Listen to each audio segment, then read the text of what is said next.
નમસ્કાર વિદ્યાર્થી મિત્રો. હવે લાસ્ટ લેક્ચરમાં આપણે ત્રીજા યુનિટ મોહન એન્ડ ઇઝ વીણા એના વિશેની વાત કરી. ત્યારબાદ એમની જે વોકેબ્યુલરીની જે એક્ટિવિટી હતી જે તમારી સમક્ષ હતી એ બધી જ આપણે કમ્પ્લીટ કરી લાસ્ટ લેક્ચરમાં. હવે આજના લેક્ચરમાં એમની કોમ્પ્રિહેન્શનની એક્ટિવિટીથી આપણે આજની વાક્યની અને આજના લેક્ચરની શરૂઆત કરીશું. બરાબર, તો ધ્યાન આપજો શાંતિથી. કોમ્પ્રિહેન્શનની પ્રથમ એક્ટિવિટી છે C1. એમાં શું કરવાનું છે એ સમજાવું. Mark the statements weather they are true or false. નીચે આપેલા વાક્યો સાચા છે કે ખોટા, એટલે કે સત્ય છે કે ખોટા, બરાબર, એની સામે તમારે ખાલી ટીક માર્ક કરવાનું છે. ટી અને એફ આપેલા છે. ટી મીન્સ કે ટ્રુ અને એફ મીન્સ કે ફોલ્સ. તો ટ્રુ હોય તો ટી ઉપર રાઇટની નિશાની કરો અને ફોલ્સ હોય તો ફોલ્સ ઉપર રાઇટની નિશાની પેન્સિલથી કરવાની રહેશે. હું અહીંથી આન્સર બોલતો જાઉં, બરાબર. તમારી પાસે મારા ખ્યાલથી ટેક્સ્ટ બુક હશે જ, એમાં તમે તમારા જવાબ નોંધતા જજો, પેન્સિલથી ટીક માર્ક્સ કરતા જજો. એ ઉપરાંત કોઈ વાક્ય કદાચ બાકી રહી જાય તો એમની પણ PDF ફાઇલ છે આન્સર સ્વરૂપે, હું તમને પોતથી કરીશ, એટલે કોઈ ચિંતા કરવાની જરૂર નથી. પરંતુ તેમ છતાંય ભેગા તમે લેક્ચરમાં ધ્યાન આપો એ બાબત સૌથી વધારે મહત્ત્વની છે. તો પ્રથમ સેન્ટેન્સ છે, Mohan લાઇક્ડ guitar when he was 10 years old. તો એ આવશે ફોલ્સ. એફ ઉપર તમારે ટીક માર્ક કરવાનું રહેશે. બીજું વિધાન, Mohan's father did not approve his love for guitar. તો એની ઉપર ટ્રુ કે ફોલ્સ? તો એની ઉપર આવશે ટ્રુ, એટલે કે ટી ઉપર નિશાન રાઇટનું. ત્યાર પછી Mohan's brother sister and nephew were praised in the gathering. તો એ પણ વિધાન આવશે ટ્રુ, તો ટી ઉપર રાઇટ ક્લિકનું નિશાન. ચોથું વિધાન, according to one remark sitar has depth of sound. તો એ પણ વિધાન આપણે આ ટેક્સ્ટ બુકના યુનિટને અનુલક્ષીને ટ્રુ છે, એટલે કે ટી ઉપર રાઇટનું નિશાન. ત્યાર પછી પાંચમું વિધાન, Mohan stopped playing guitar after the remark. બરાબર, તો એ વિધાન કેવું છે? એ બંધ બેસતું નથી, એટલે કે એ ફોલ્સ છે, તો ફોલ્સ ઉપર ટીક માર્ક્સ કરો પેન્સિલથી. ત્યાર પછી છઠ્ઠું વિધાન, Mohan Veena is not invented by Pandit Vishwa Mohan Bhatt. તો એ પણ વિધાન કેવું છે? બંધ બેસતું નથી, એટલે કે ખોટું છે, એટલે કે એ પણ એફ ઉપર, એટલે કે ફોલ્સ છે, એટલે કે એફ ઉપર ટીક માર્ક કરો. ત્યાર પછી Mohan followed his hearts passion. બરાબર, તો એ વિધાન બંધ બેસતું છે, સાચું છે, યુનિટને લગતું, એટલે કે ટી ઉપર તમે, એટલે કે ટ્રુ ઉપર ટીક માર્ક કરો, કારણ કે વિધાન સત્ય છે. તો આ થઈ ટ્રુ અને ફોલ્સની વાત. ત્યાર પછી C2 એક્ટિવિટી. એમાં શું કરવાનું છે?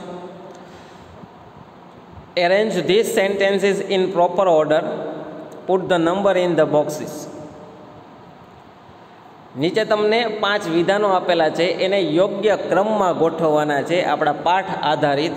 અને એના જે નાના બોક્સીસ આપેલા છે એમાં તમારે એ એક પછી એક, ધારો કે પહેલું વિધાન હોય તો એને એક ક્રમ આપો, એની પછીનું વિધાન બનતું હોય તો એને બીજો ક્રમ આપો. તો એ પ્રમાણે એ બોક્સમાં ક્રમ આપવાના છે. હું અહીંથી ડાયરેક્ટલી આન્સર બોલીશ. બરાબર, જો પેલું વિધાન છે યુનિટને અનુલક્ષીને, તો એ આવશે he was attracted to guitar. એટલે બીજું વિધાન છે એને બોક્સમાં 1 નંબર લખો, અથવા તો બાજુમાં 1 નંબર પેન્સિલથી લખી શકો છો. ત્યાર પછી પ્રોપર ઓર્ડરમાં બીજું વિધાન આવશે he was not appreciated well in a family concert. તો જે ચોથું વિધાન છે એ ક્રમમાં બીજું આવશે, એટલે ત્યાં 2 નંબર લખો. ત્યાર પછી ત્રીજું વિધાન પ્રોપર ઓર્ડરમાં આવશે Mohan was depressed and cried.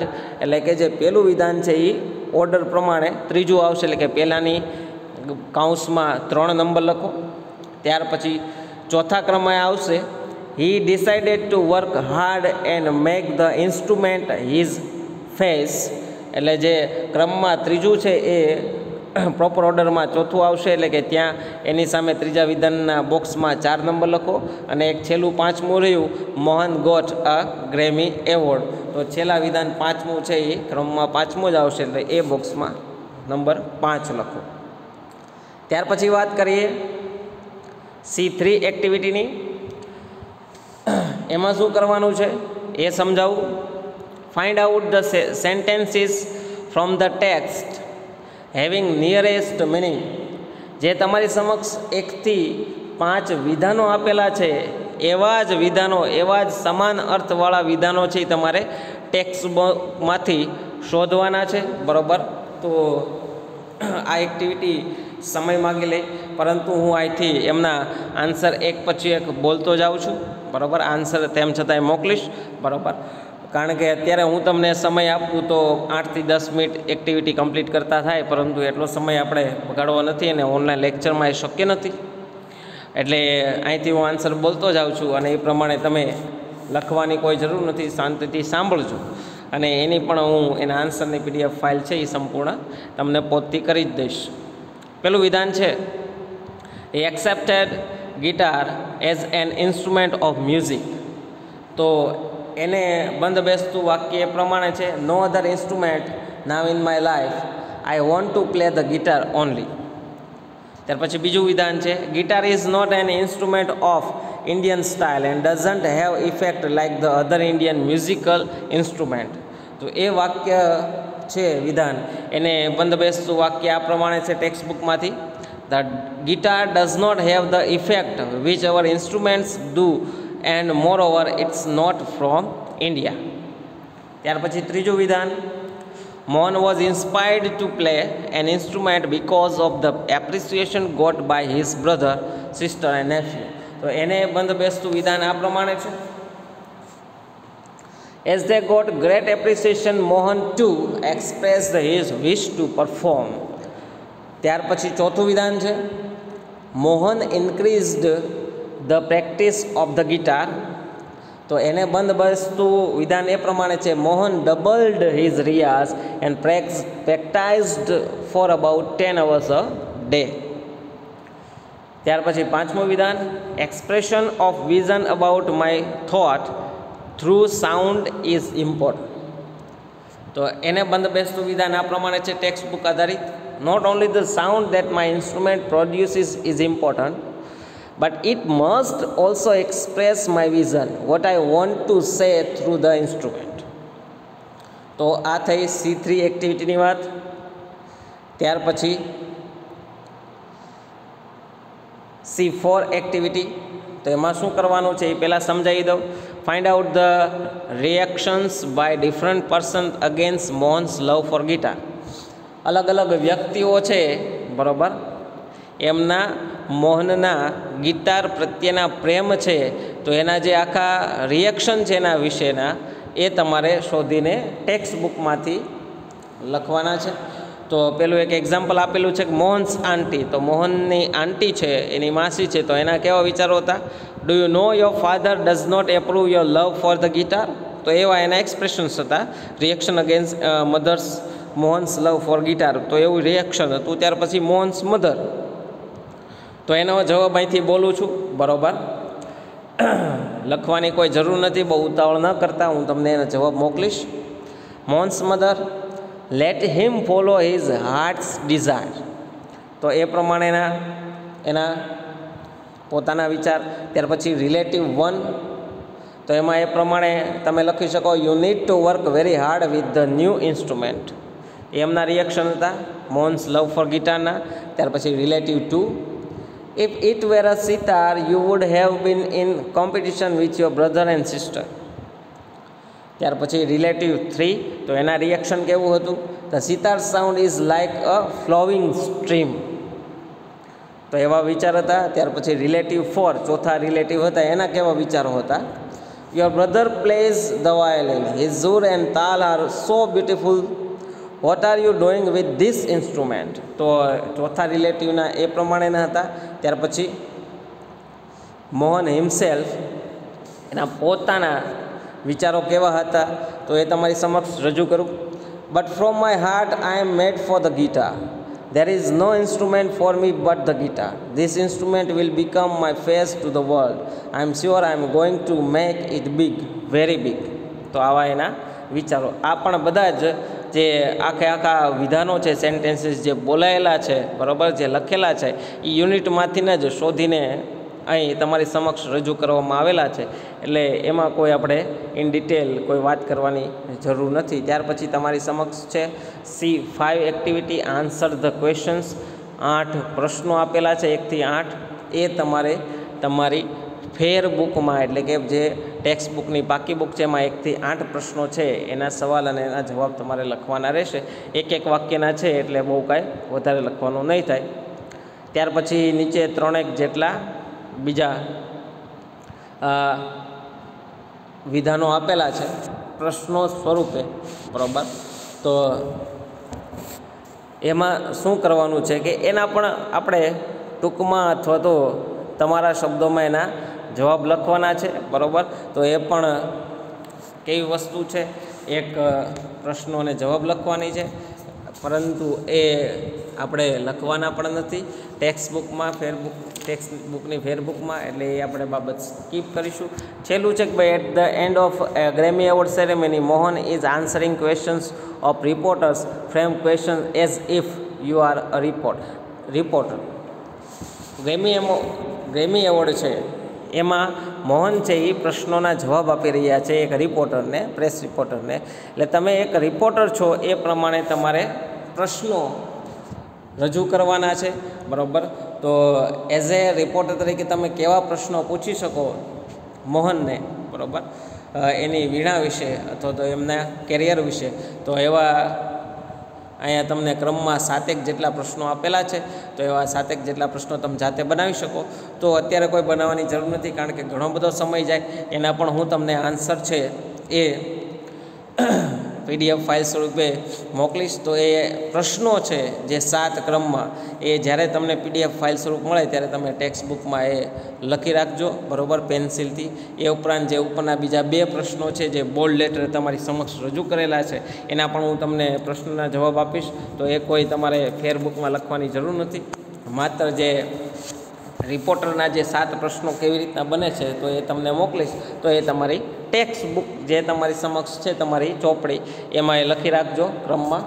ત્યાર પછી વાત કરીએ લેંગ્વેજ પ્રેક્ટિસની એક્ટિવિટીની, બરાબર, જે તમારી સમક્ષ રજૂ કરવામાં આવેલી છે.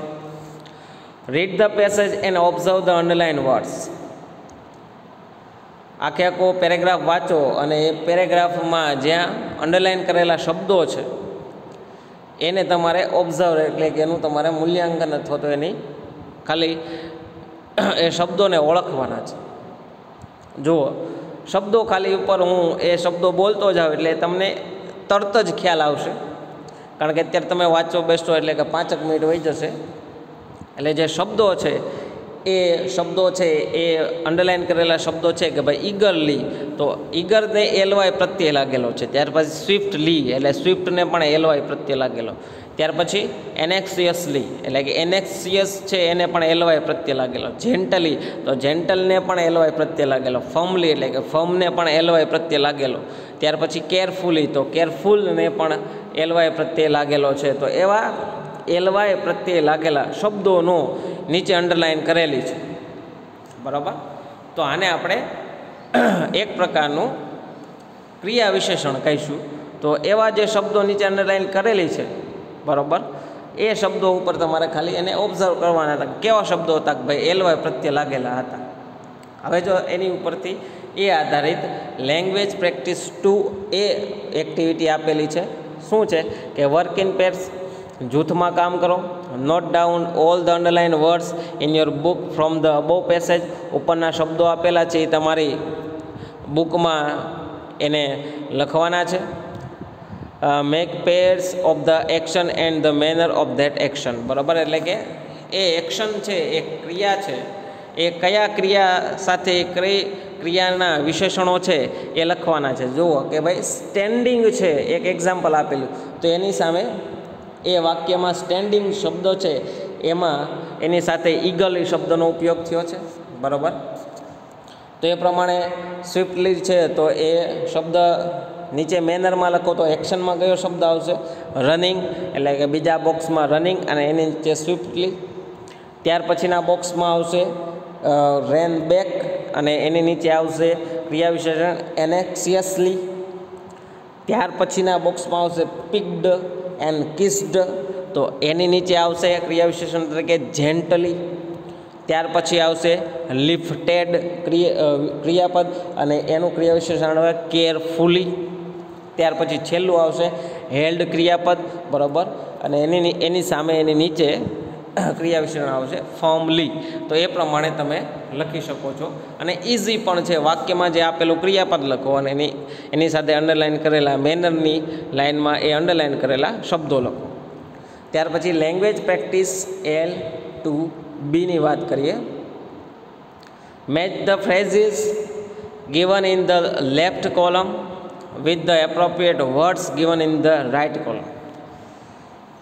એટલે કહે છે કે જે ડાબી સાઈડના જે ડિસ્ક્રિપ્શન ઓફ મેનર અથવા તો વે ઓફ એક્શન, જે એક આખા શબ્દો આપેલા છે, શબ્દ સમૂહ આપેલા છે, એને તમારે જમણી સાઈડના વર્ડ ફોર મેનર, એટલે કે જે તમને જમણી સાઈડ જે એક મેનર સ્વરૂપના કેવી રીતના એક ક્રિયા થાય છે એની એક આખી મેનર આપેલી છે ક્રિયા વિશેષણ સ્વરૂપે, તો એની સાથે તમારે જોડવાના છે. ટૂંકમાં જોડકા જોડવાના છે. Write down the correct pairs on the separate sheets, બરાબર. તો અલગથી તમે એ જોડકા અલગથી લખી પણ શકો. Give the sheets to your teacher, the teacher will use them in the sentences, બરાબર. ત્યાર પછી એ શીટ છે તમારે મને સોંપવાની છે, એટલે કે અત્યારે લાઈવ ક્લાસ નથી એટલે આ વસ્તુ શક્ય નથી, પરંતુ તેમ છતાંય આપણે જોડકા અહીંથી હું એમના આન્સર બોલતો જાઉં છું, બરાબર. 1 થી 8 આપવામાં આવેલા છે. જે જોડકા જે છે એના હું તમને આન્સર અહીંથી પહોંચતા કરું છું. તેમ છતાં એના સંપૂર્ણ આન્સર છે અને એના ઉપરથી જે બનેલા વિધાનો છે એ પણ હું તમને આન્સર સ્વરૂપે આપીશ. અત્યારે ખાલી જોડકા જોડી દઉં છું, જોડકાના આન્સર બોલું છું, તો તમે એમાં ક્રમ પણ લખી શકો છો. પહેલું છે વિધાઉટ મેકિંગ એની નોઇઝ, તો એની સામે આવશે નોઇઝલેસલી અથવા તો સાયલેન્ટલી.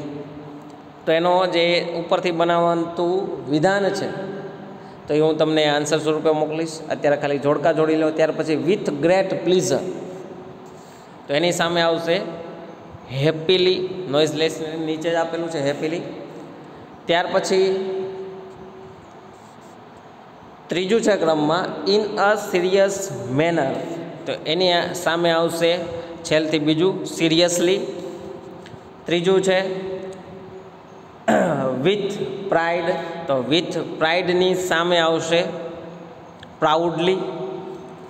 ત્યાર પછી પાંચમું છે વિથ ગ્રેટ સ્કિલ, તો વિથ ગ્રેટ સ્કિલની સામે આવશે છેલ્લું સ્કિલફુલી.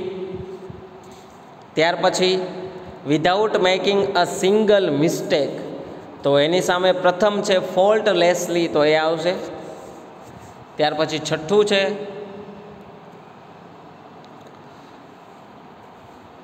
ઇન અ નેચરલ વે, તો એની સામે આવશે નેચરલી, છઠ્ઠા ક્રમમાં આપેલો છે એ શબ્દ.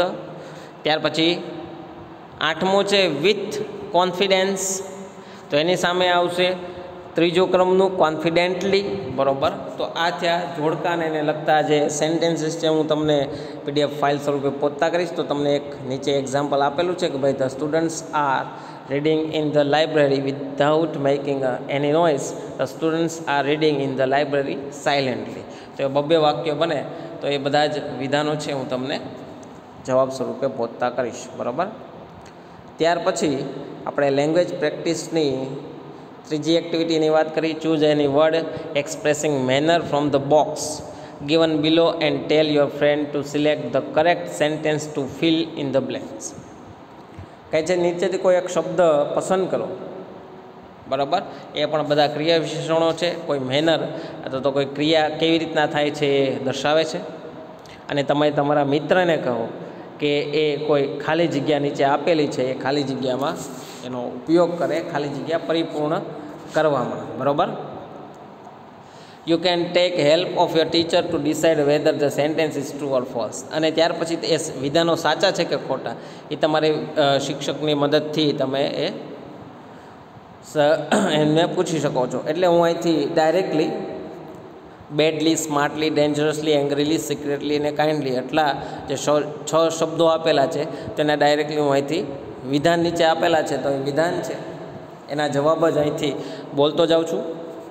Van I broke my leg my friend Rohan kindly offered help to take me school on his bicycle. એટલે પહેલાંમાં આવશે કાઇન્ડલી, એટલે ત્યાં તમે ક્રમ પણ લખી શકો ને ભેગા તમે જવાબ પણ પેન્સિલથી લખી શકો. એટલે પહેલી ખાલી જગ્યામાં kindly.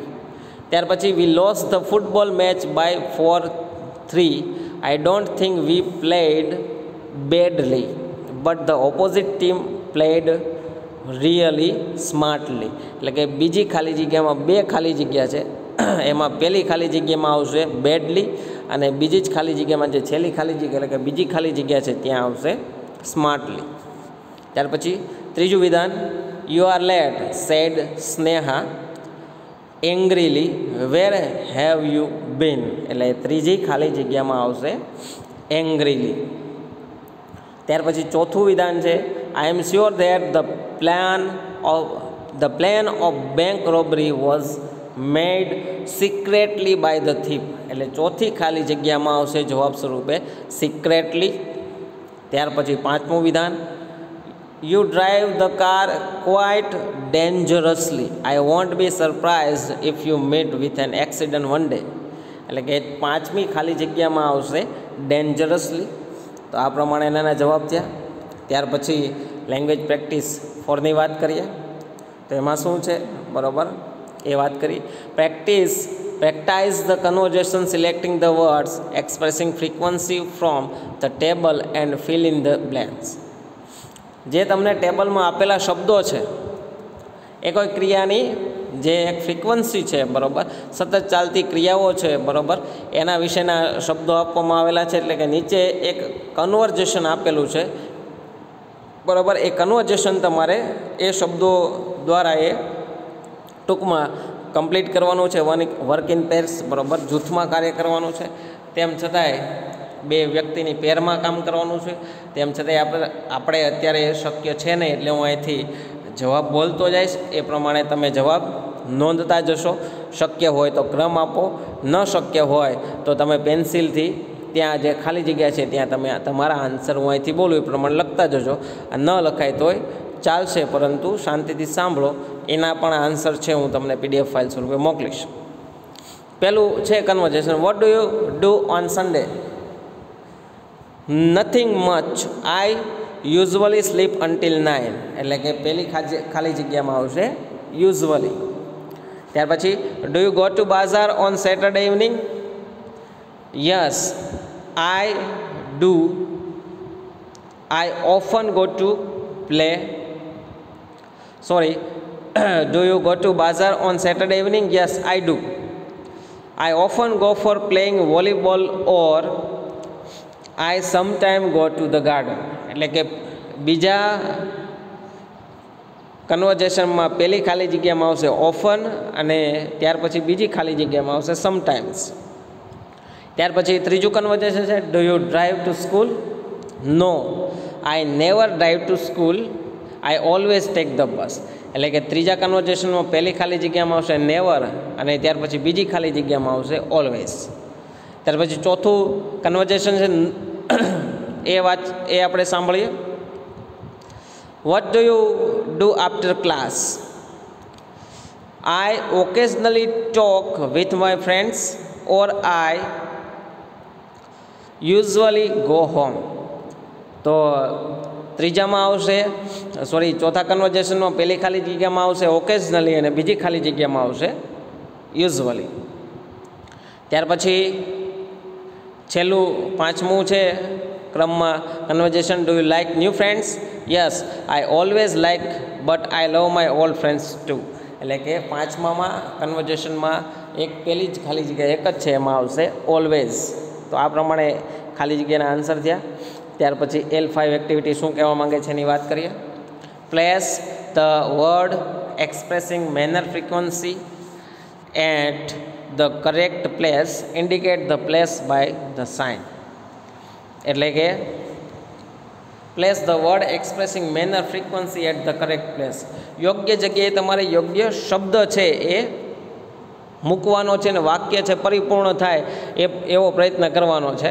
Indicate the place by the sign, એટલે કે એ જે જગ્યાએ તમે શબ્દ મૂકો છો, કયો શબ્દ મૂકો છો, ત્યાં તમારે એ બે લીટા જેવી એક સાઇન કરવાની છે, એટલે કે એવું ચિહ્ન કરવાનું છે. તો તમને એક પેલું ઓપ્શન આપેલું જ છે, પેલો જે છે ક્રમમાં પેલું વિધાન, એમાં તમારે કેવી રીતના કરવાનું છે એ આપેલું છે. જુઓ, ધ ન્યૂ બોય, તો પછી બે સાઇન આપેલી છે, બે લીટાની ચિહ્ન. The new boy quietly waited outside the principal's office. તો એ પ્રમાણે તમારે વિધાન લખવાનું છે. એટલે ક્યાં આવશે? ધ ન્યૂ બોય પછી એ શબ્દ આવશે. ત્યાર પછી બીજા વિધાનમાં બે શબ્દો આપેલા છે, તો એ બે શબ્દોનો કેવી રીતના ઉપયોગ થશે એ પણ કહું. વી પછી ત્યાં સાઇન મૂકો, એટલે કે ત્યાં આવશે we often go to the zoo and usually stay there for an hour or two. એટલે કે એન્ડ પછી યુઝવલી શબ્દનો ઉપયોગ થશે, એટલે કે વી પછી સાઇન અને એન્ડ પછી સાઇન, એટલે કે તમે એ પ્રમાણે વિધાન લખી શકો. ત્યાર પછી ત્રીજું વિધાન, મહેશ ફેલ ડાઉન યસ્ટરડે, હી ડ્રોવડ હિઝ ન્યૂ બાઇસિકલ કેરલેસલી, એટલે કે જે કેરલેસલી છે એ હાવ વાક્યના અંતે આવશે. ત્યાર પછી ચોથું વિધાન, everyone should be kind to animal, તો એમાં આવશે everyone should always be kind to the animal, એટલે કે શુડ પછી આવશે એ બે લીટાની સાઇન, એટલે કે એ પ્રમાણે સીધું વિધાન પણ નીચે ખાલી જગ્યામાં લખી શકો. Everyone should always be kind to the animals. ત્યાર પછી પાંચમું વિધાન, all the students were surprised when he cried પછી આવશે શબ્દ loudly in the class, એટલે કે cried પછી બે લીટાની સિગ્નેચર, એટલે કે સાઇન, એટલે કે એ પ્રમાણેનું ચિહ્ન, અને એ પ્રમાણે તમે વિધાન લખી શકો. all the students were surprised when he cried loudly in the class. તો આ થઈ L5 એક્ટિવિટીની વાત, બરાબર. ત્યાર પછી L6 એક્ટિવિટીની વાત કરીએ. એમાં શું કરવાનું છે? Here is a game, let's play. નીચે એક ગેમ આપેલી છે, એ રમત રમવાની છે. જો શક્ય હોય તો આપણે લાઈવ ક્લાસ હોય તો આ રમત રમી શકીએ.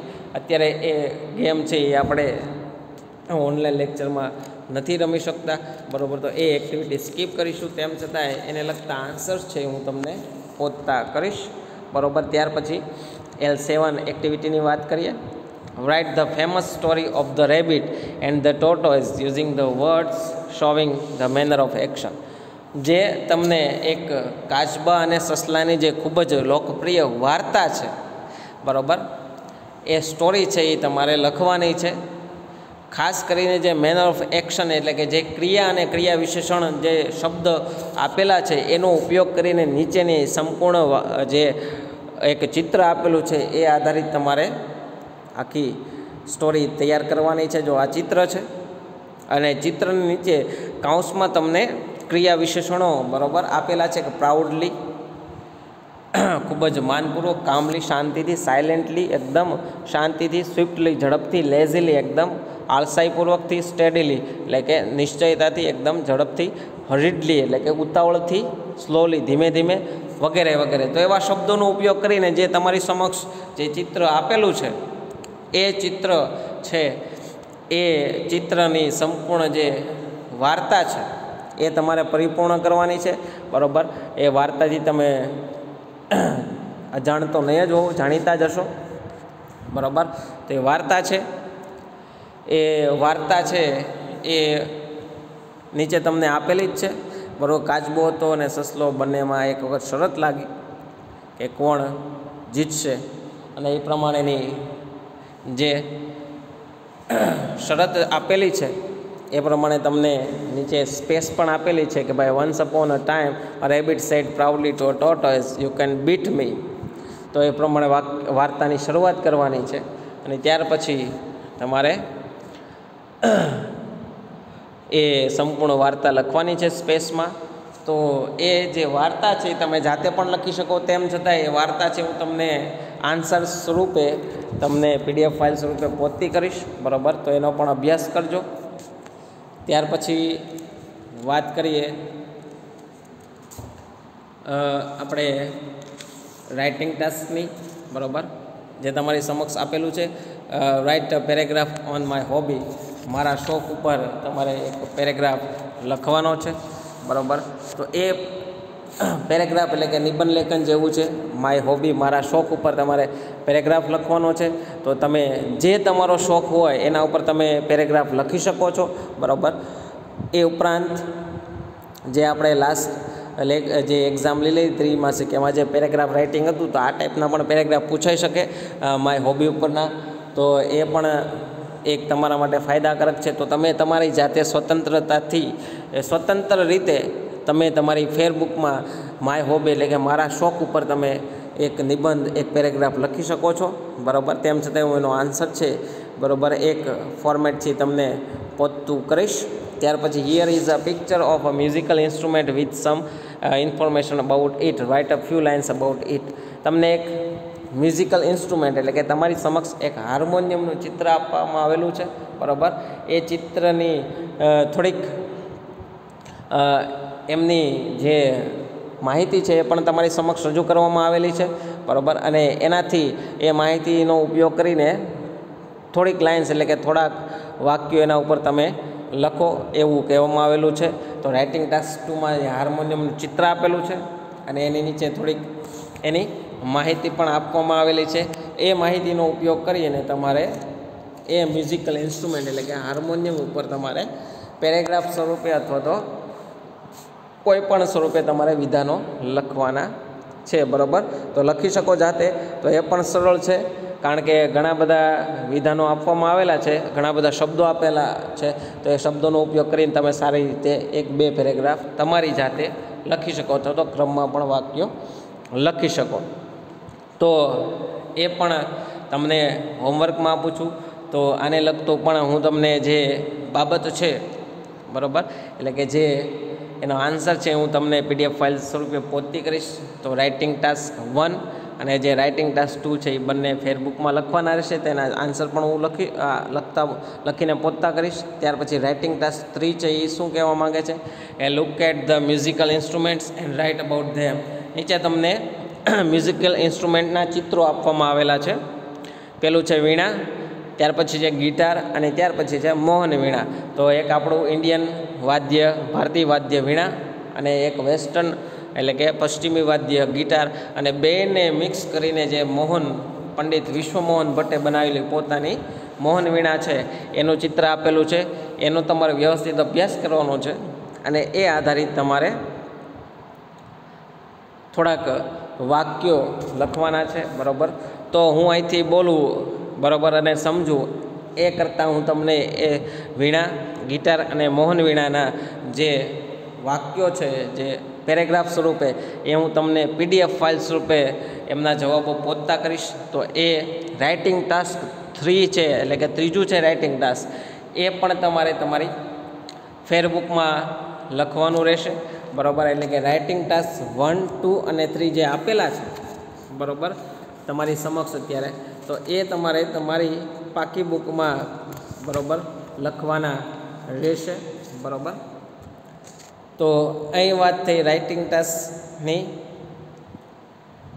તો અહીં આપણે યુનિટ છે એ કમ્પ્લીટ કરીએ છીએ ત્રીજો, અને યુનિટના અંતે શું આપેલું છે કે ડેઝ ઓફ ધ વીક, આપણા જે અઠવાડિયાના દિવસો છે, બરાબર, એ બધા દિવસોને કેવી રીતના ઓળખાય છે, તો એના વિશેની થોડીક માહિતી આપેલી છે. તો એ ઝડપથી હું તમને કહી દઉં એટલે આપણે યુનિટ કમ્પ્લીટ કરી. All around the world, the 7 days of the week are named directly or indirectly after the sun, the moon and the 5 planets visible to the naked eyes: Mars, Mercury, Jupiter, Venus and Saturn. જે 7 અઠવાડિયામાં જે 7 દિવસો આવે એના સંપૂર્ણ વિશ્વમાં અલગ અલગ નામ આપવામાં આવેલા છે, સૂર્ય ઉપરથી, ચંદ્ર ઉપરથી, અને બીજા જે આંખો દ્વારા દેખાય છે, બરાબર, જે શુક્રનો ગ્રહ છે, ત્યાર પછી જે મંગળ ગ્રહ છે, ત્યાર પછી ગુરુનો ગ્રહ છે, ત્યાર પછી શનિ છે. તો એવા બધા જ જે ગ્રહો છે એ આધારિત બધા નામ આપવામાં આવેલા છે. તો એની આપણે વાત કરીએ. સન્ડે એટલે કે ડે ઓફ ધ સન એટલે કે સૂર્યનો દિવસ. મંડે એટલે કે ડે ઓફ ધ મૂન એટલે કે ચંદ્રનો દિવસ.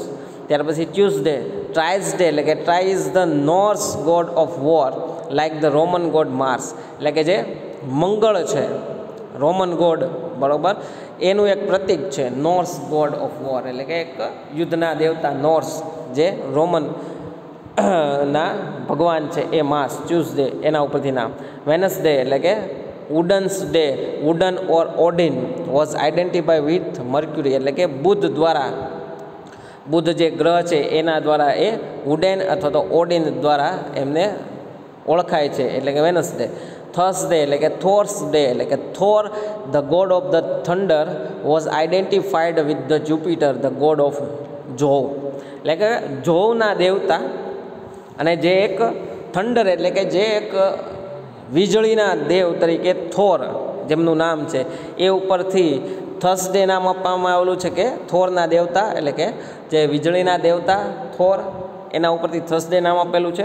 ત્યાર પછી Friday, Freya's day the goddess Freya is the Norse equivalent to the Roman Venus એટલે કે જે રોમનનું વિનસ છે શુક્ર છે, બરાબર, એમની જે આપણે કહીએ ને કે ભાઈ માતાજી છે ફ્રેયા નામની એક દેવી, બરાબર, એના ઉપરથી ફ્રેયાઝ ડે એટલે કે એની ઉપરથી ફ્રેયા જે એક શુક્રની માતા એટલે કે રોમન સામ્રાજ્ય એટલે કે રોમન રાષ્ટ્રના જે શુક્રની માતા છે ફ્રેયા નામના એમના ભગવાન માતાજી, તો એના ઉપરથી ફ્રાઈડે, ફ્રેયાઝ ડે, ફ્રાઈડે એ પ્રમાણે નામ આપવામાં આવ્યું. ત્યાર પછી સેટરડે એટલે કે સેટન્સ ડે એટલે કે શનિનો દિવસ, બરાબર, જે શનિ ગ્રહ છે, શનિ આપણો જે 8 ગ્રહો છે, અત્યારે 9 ગ્રહો હતા એમાંથી 8 ગ્રહો છે, પ્લુટો આપણી જે ઓર્બિટર છે એની બહાર નીકળી ગયો એટલે કે જે સેટન જે સેટન એટલે કે જે શનિ ગ્રહ છે એનો દિવસ. તો આ પ્રમાણે જે 7 દિવસ છે એના અઠવાડિયાના 7 દિવસ એના જે અલગ અલગ નામ આપેલા છે વારના, તો એના વિશેની વાત છે, બરાબર. તો અહીં આપણે આ વાત કમ્પ્લીટ કરી જાણવા જેવી, અને આપણે અત્યારે આપણો જે આ લેક્ચર છે 3જા યુનિટનો, બરાબર, અહીં કમ્પ્લીટ કરીએ છીએ. આને લગતી ફાઇલ છે એ મારા ખ્યાલથી તમને PDF ફાઇલ સ્વરૂપે મળી ગઈ હશે. એનો વ્યવસ્થિત અભ્યાસ કરો. કઈ કઈ બાબતો લખવાની છે એ સંપૂર્ણ લેક્ચર દરમિયાન કહી દીધી છે, બરાબર, એટલે કોઈ શંકાને સ્થાન નથી. તો મિત્રો, અહીં મારો લેક્ચર કમ્પ્લીટ કરું છું અને નેક્સ્ટ લેક્ચરમાં ફરીવાર મળીશું. ધન્યવાદ.